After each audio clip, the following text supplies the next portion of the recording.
Okay.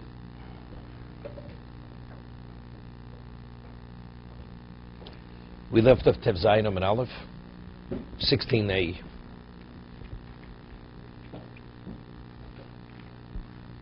Start from Shtar again, because we're just getting into the sources of Shtar. An Eved Ivri could be acquired with a document. Someone says, Minolan. How do we know? Omru l'omakro im acheres yikach lo. This is regarding Omivriya. The Omivriya is sold into slavery by her father. Then it says the master. He performs Yud. He marries her. Then it says im acheres yikach lo. If he should take another wife, the master, the Jewish master. So the Torah is equating the Omivriya to this other wife, to the wife. Hikisha kosav la'acheres. The Torah equates her to this other woman. Ma acheres makanya b'shtar. Just as we had earlier, when you marry a woman, one of the ways she can be married is with a shtar. Af Omivriya makanya b'shtar. The Omivriya, the Jewish maidservant, is also acquired with a document. You know, it's interesting. The Gemara before quoted Psukim, how do we know Kesef? Right? How do we know Kesef? So the Gemara says, cited Psukim. If we have, according to this limud, this drasha, what we're saying now, okay, Abdul Bay Omivriya. So the Gemara cited a pasuk, the hefta, or whatever it is. If we're equating the Omivriya to the Acheres Yikachlo, so just as we're learning Shtar from a married woman, so what about Kesef? Let's learn Kesef, right? We don't need all the limudim we cited before. They're not necessary. You marry a woman with Kesef, the Omivriya could also be acquired with Kesef. As we're learning now Shtar, as the Omivriya is acquired with a Shtar, how do I know? Because we're equating her to taking a wife. So the Omivriya is acquired with Shtar. Right? So all these psukim we cited earlier for Omivriya are unnecessary. Yes. When can an Omivriya ever be acquired with a shtar? It's always when the father sells her. The father sells her for money. No. It doesn't have to be for money. First, it could look. Wait. No. The objective is the shtar. The objective is money. But the question is, what is the transfer? What causes the transfer? Right? Is the transfer caused by kesef? Or is the transfer caused by shtar? I purchase a piece of property. The man says, I have no money with me right now. I'll give you the deed, and I owe you whatever the value is. So what causes the transfer from A to B? The deed. The transfer of the deed. Right? So the buyer, how does he attain ownership? Because he receives the document, which is the deed on the property. How does the father transfer his rights to the master? He gives her a shtar. He gives the master a shtar. That's how it's transferred. Or the other way, which the Gemara discusses, who writes the shtar, the father or the master? But it's still money back. Not money back. It's for financial reasons. For financial reasons, that's why he's selling her. Right? We want to know what causes the transfer. Right? That's what we're talking. So he says, just as you can marry a woman with a shtar, you could actually cause her to become a maidservant with a shtar, with a document.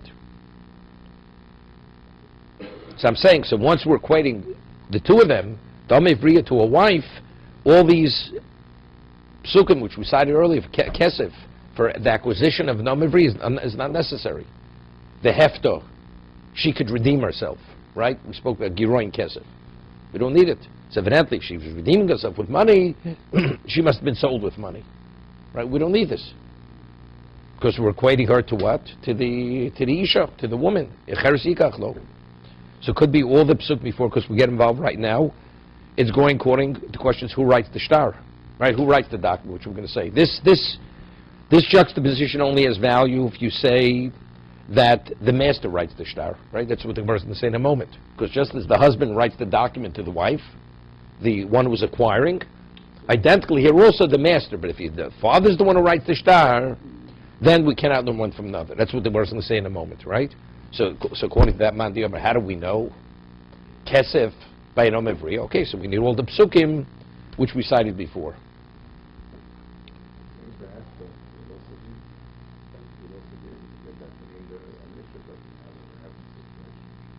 What she wants? Does Geron Kesef? No. If he didn't marry her, she once he marries her, she's his wife. But let's see, keep. You learn one from the other. Right. So how do you learn? Because the hester you don't learn from the wife. No. You don't need the pasuk. We're quick initially. How was the Amivriya sold? So shtar. How do we know? Because when one marries a woman, it's shtar. When you acquire the Amivriya, it's also shtar. Right? That's what the Gemara is saying. So he didn't marry her yet. He's purchasing her as the Amivriya. The kesef, so more early we had. So what, maybe bia, right? Okay, so there's a miut. Then it's only uvalo, her and not the omivriya. That's the reason why bia has no relevance to the omivriya, because there's a miut. Okay, right? That you should be able to learn from the wife. Okay, so Gemara says honich. This what the Gemara is saying now. Honich leman diyomer shtar omivriya odon koso.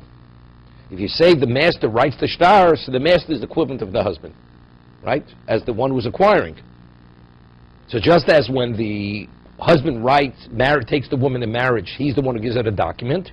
Here also, the master, how does he acquire the Amevriya? He gives the father the document. Elamaniyama of Kosvo. But according to the opinion that the father writes the document, Michael and Maimar, so they're not really, they're not, one cannot be drawn from the other. It's a whole different concept. The Itmar. The father can't write the shtar No. in the case of marriage? No, of course not. The husband gives it the shtar to the father. Let's say a man wants to marry off his daughter. So the father is like the daughter. So if you have an adult, who gives the woman the shtar in marriage? Right? Harei Mukdeshesli, he gives her the document. So the father can never do that? No, everybody agrees. For marriage, of course, the husband gives the document. Right? That's Kika Chishisha. Dietmar, shtar, omivriya mikosvo. As we learned, the shtar, the document of who writes that document? Rav Huna Omer Odon Koso. Rav Huna says the master writes it. Okay, so if the master writes it, I'm able to learn from what? From Isha. Because the master is the equivalent of the husband, the purchaser, the acquirer. Rav Chisda of Kosvo. See, it's good. We rule like Rav Chisda. Rav Chisda says the father writes it. So according to Rav Chisda, we're not able to learn from here. So if that's the case, we need a pasuk for kesef, right? According to Rav Chisda, we need a pasuk for kesef. How do we know that an Amr Vri is purchased with kesef? No. I asked the question. Kesef. So if we rule like Rav Chisda, so we're not equating the Amr Vri to the wife. So therefore, we're going to look for a source for shtar, but kesef I need another source for that for kesef. So Rav Huna says it's very good according to Rav Huna that the master writes it. So I'm able to learn that from marriage. As the husband writes the document, the master writes the document. Rav Chisda, but according to Rav Chisda, the father writes the document. Michael Meimar, what is the basis that a wife, that an Omevriya is sold with the document that the father writes and gives that document to the master? This document we're talking about, Rabbi, is something that happens much later in the sale. It doesn't happen at the time of the sale. This is the sale. The document is the sale. But I thought that he takes her, he has sort of an opportunity to observe her before he commits to marry. No, it is. He's The man doesn't have to marry her. doesn't have. We're speaking. This is pre that decision. Pre that decision. I thought that after he buys her, he doesn't. But how did he buy her? We're speaking. This is the acquisition. How did he purchase her to have the option to marry her in the future? That's what we're talking about now. He's got an option to marry. Option. But That's it's not the marriage. no. It's her acquisition. Yes. How is he acquiring? So say he acquires it with the shtar. The father transfers his jurisdiction rights to him. How is that transfer take place? It's not a marriage. No, it's not a marriage. Not yet. Not yet. It Could be. That's another document. No. No other document. No other document. That we're going to discuss later. There's no other document. No other document. So what is it? Just a verbal? It says, I thank you for exercising my option. In the presence of witnesses, he says, I am marrying this woman. That's all. I am marrying you. He has to give her nothing. We'll discuss it later. Because all the rearrangings have been settled. Correct. In Of course, he has all the rights. And one of the rights is if he should choose to take her as a wife, he has that right. And if he decides not to exercise his So option, nothing. So she just goes out at the time. either when she becomes an adult, 6 years, or Yova, whatever it may be, that terminates his rights. Right? How does he pass her to the son? He doesn't. The Torah does. Torah says. Because we see the son as an extension of the father. It's more than inheritance rights. Because we're going to discuss an Omivriya. The father still loves No. him. I understand, but it's similar. The Torah says we see the son and the father as one person. Those rights, if the father chooses to transfer that right to the son takes over that right. That's what the Torah says. Could he do it to a grandson? No. Just the son. Just the son. Is that concept embedded in the original purchase document? Or is this something... Doesn't say anything about marriage in the purchase document. No, it doesn't say a word about marriage. I am selling you my daughter as a maidservant, a Jewish maidservant. What does that mean? Well, read the Psukim and tell what that means. It's the option, the right to marry her if you choose to marry her. Or to give my son... And if I choose not to, my son has the right to marry her. If he chooses to marry her. If he's he agrees to marry her. If he does, the father can't impose her, the maidservant. All understood at the front end. Definitely. But what is that contained within? She's entering into the jurisdiction of a Jewish master.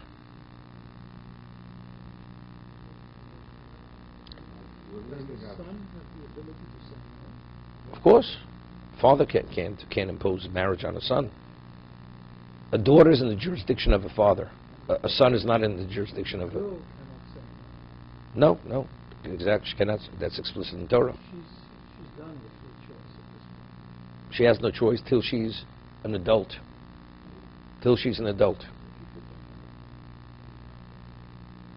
With a Nara, until she's a full mature woman. But then she's no longer in his jurisdiction. Exactly. That's the answer. But can the marriage take place before she's an adult? Sure. Because the father's marrying her. Or the son? I understand that. I understand that. No, but I'm saying the father. What happens if she doesn't like it? It's irrelevant. What happens if a woman gets married and after she doesn't like it? She's stuck. She's stuck. So the marriage... He has to give her a get. She lost her free choice the day that her father sold her. Even before he sells her.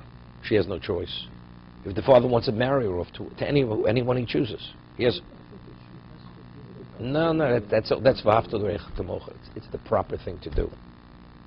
That is the right thing to do. But if he doesn't, it's more in the second parak. Means is kiddushin rabbanon. That's kiddushin rabbanon mean. They're talking about kiddushin oraisa. This is biti nasayt lishazeh. This is a Torah marriage here. We're not talking about a rabbinical marriage. Right? Biyun is if a girl doesn't have a father. The mother and the brothers marry her off. Because that husband will take care of her. That she should not be molested or sexually abused. That's the reason why they legislated rabbinic marriage for that reason. She doesn't want that marriage. She walks out. She says, I'm not interested. So in that case, she can walk out. In this case, There's a kiddushin d'oraisa. There's a kiddushin d'oraisa over here. Married woman can't exit from the marriage unless she receives a get. So the difference between this case and the case where a father wants to make a shidduch for his daughter. It's more than a shidduch. It's more than a shidduch. He's actually marrying off his daughter. It's not a shidduch. The husband, the father chooses a husband for his daughter, and that man gives the father money, says, I'm giving you this money to marry your daughter. In the presence of witnesses, the daughter is married. And the father is the one who receives the money, not the daughter. But she's not a maidservant. No, not a maidservant. So, But that just tells you that's included within the sale. Just as the father, if he chooses to marry her off, he has that right. That's part of being in his jurisdiction. Identically, when he sells his mastership rights to the master, that's included within that right. That the master can marry her against her will, as the father can marry off against her will. What? No, it's Masna Mashkos Batorah. so the difference between making the shidduch from the father's point of view, the difference between making the shidduch and selling her, is that making the shidduch, it's a done deal, whereas selling her is conveyed an option. Correct. It's not a done deal. No, because he can't impose on the master that he should take her as a wife. That's his prerogative, if he wants to marry her or not. If he doesn't want to marry her, he doesn't marry her. But the star is only used to Transfer those rights. make her his wife. Not his wife. The star. No, his maidservant. The Sh- star. The star, not the... Initial transaction is Kesef. No, the initial transaction here is shtar. Right now we're talking the initial... what transferred the minor into the jurisdiction of the master? Star. Shtar. No money passed hands over here.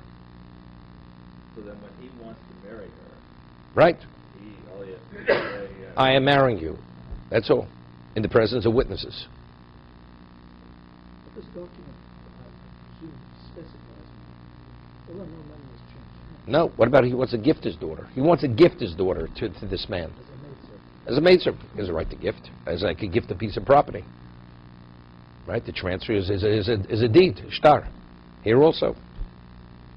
So we know that star works. And now the Gemara is just trying to figure out What's the source? What's the source? Right, exactly. That's we're going in the Mishnah. Right. Okay? So we have, according to Rav Chisda, that the father writes the document. We cannot learn from Imacher Sikachlo, from the case of marriage. Okay? Because the case of marriage, the husband writes the document, so that's the equivalent of the master. Here, the father writes it. Omer Rav Achava Yaakov Omer Kro Lo Seitze Ketzeis Avodim. Okay? It says that the maidservant does not leave the jurisdiction of the master as an Evet Kanani leaves the jurisdiction of his master. Right? An Evet Kanani, how does he leave the jurisdiction of the master? How does he leave? Shein Vayin. If he should injure him and he should cause him to, the injury cause him to lose an eye or a tooth, or any one of the Chovdal, the Rosh Ivorim, he's freed. He's emancipated. Evet Kanani. So it says, she shall not leave, she should not be released from the mastership of the master as an Evet Kanani is released. So what's the inference of that? That's only exiting. Avol niknisi, gekinyan avodim. But to be acquired, she could be acquired as the Evet Kanani is acquired. Right? So Rashi says, we equate the Evet Kanani to fixed property.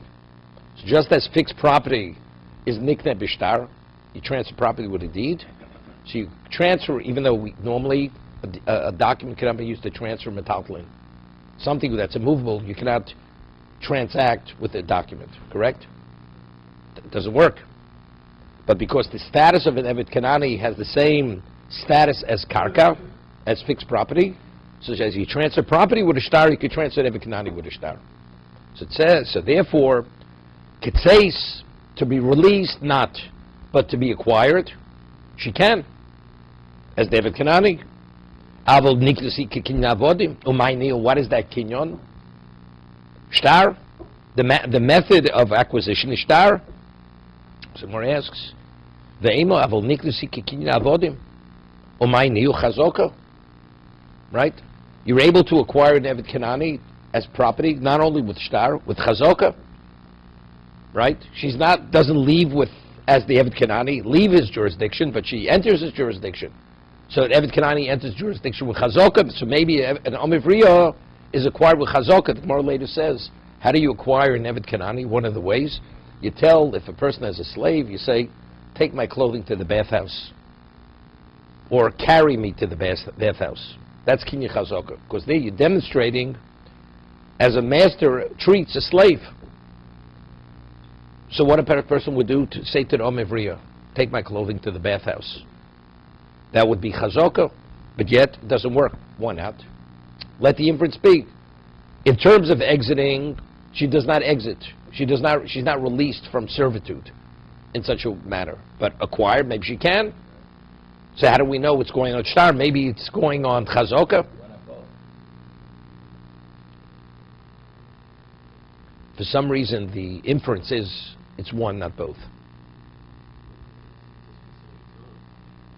No, it says. No, say, but acquire maybe means all the methods of acquisition. No. Releasing not. No, not Jika. No, it says she should not be released. An Eved Kanani is released if you take out his eye or cause him to lose a tooth. So the inference is, but acquired, you can. Maybe in all the manners of acquisition. Keser, Shtar, and Chazaka, all three. Which person? What does it say, Yika? No, we're going to Rav Chizda. Rav Chizda said that pasuk has no relevance to this. Because this was speaking that the father writes the document. Right? Omakro, said the pasuk, more answers, because there's another pasuk that says, Visnachaltem osam livnechem achrechem. Osam, it says osam. You will inherit them or pass them on, inheritance, livnechem achrechem, osam bechazoka v'lo acher bechazoka. Chazoka only has relevance to the Eved Kanani, so I have a mir, I have an exclusion. That's taking possession. As you take possession of a piece of property, which is physical possession, identically you take physical possession of the Eved Kanani. Right, that's the next Gemara's question. Ve'ema osam bishtar v'lo acher bishtar. Maybe the osam means, if we're saying a manner of acquisition is shtar, why do we say the osam comes to exclude chazoka? Maybe the osam comes to exclude shtar, and not chazoka. That's the Gemara's question. Hoksiv lo seitzik avodim. You can't exclude shtar because it says she should not be released as the avodim. But the inference is but acquisition, yes. So now we go back to the original question. Why are we favoring shtar more than chazoka? Right, that's the question. On that the Gemara says, umaroyis. That's the Gemara, my royis. Why do you favor to equate the omivriya to shtar and not to chazoka? Mistavra shtar. It's more logical to say that she's not excluded from shtar. Why? Shtar havalei l'rabuye. Shtar is coming to be included, that the omivriya could be acquired with a document as an Eved Kanani could be acquired. Shkei motzir bebas Yisrael, because I find a bas Yisrael, a Jewish woman, is what? Is divorced with a document. So we see that a document has relevance to what? To a Jewish woman. So as the bas Yisrael, so Tosas asks a question here, the Gemara could say better. The Gemara should say Shekei Nikdas bas Yisrael. We're talking about the acquisition.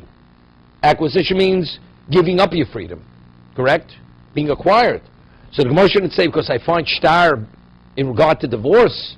It should say I find shtar in regard to marriage. We have a pasuk, right? With Makash Havayil Yitzio. How do we know that you can marry one with a document? The Torah equates marriage to divorce. So why is the Gemara over here say Shekei Motzi Bas Yisrael? It should say Shekei Nichneses Bas Yisrael.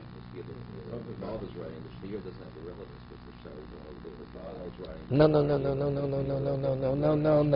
Has no relevance. No. So what does this have relevance? The document. What does divorce have to do with this? Because it has to do with marriage and divorce. They go hand in hand. So there's some question of who's writing it. There's some question of who's writing it. No. We're not. No. We're learning from Eved Kanani. Before we said according to Rav Chizda, the Torah says a man acquires an omivriya, and it says b'mecheres yikachlo. Right? So there we say if the father writes document, it has no relevance in the acheres yikachlo. Because there he's writing the document. Here the father's writing the document. So it has no relevance to it. Here we're learning now from Eved Kanani. Right? She should not be released as a Canaanite slave, but acquired, yes. But we have a mute.